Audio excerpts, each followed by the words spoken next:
Most speakers have about 10 minutes before their audience starts to mentally check out, unless they've given them a reason to stay focused. That's why for me, interaction isn't an afterthought, it's my strategy.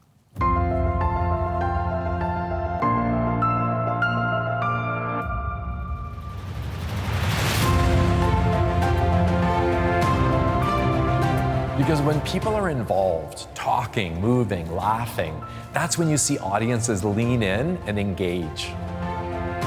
Now, I'm not talking about holding hands or trust falls, but I am talking about getting people away from distractions and present in the moment.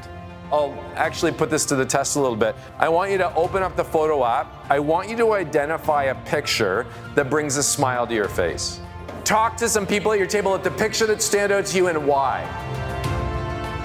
Sometimes it's a quick conversation with the person beside you. Sometimes it's a large group activity that pulls everyone in. You can feel the energy shift, but it's always intentional and it's always designed to connect people to the content, not just expose them to it.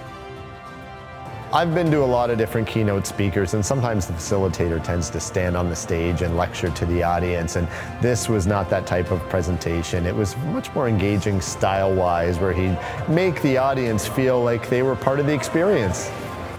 It made us able to connect with our colleagues at our table to discuss real work situations, lighten it up a little bit, laugh a little bit, and really made us think.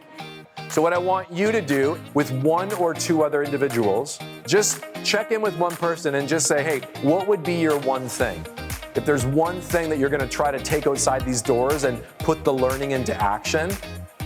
At the end of the day, if the keynote isn't interactive, the learning doesn't really stick. And if the learning doesn't stick, nothing changes. But when people are involved in the experience, they remember it. They take it away with them. They apply it to their teams, to their organization, to their leadership. And that's when the keynote goes from being a moment to a memorable experience.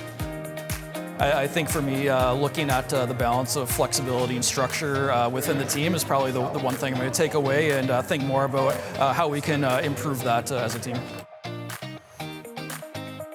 So if you want your audience to be engaged, energized, and applying the learning afterwards, let's talk. And the reality is when your teams work better, people's lives are impacted, often saved.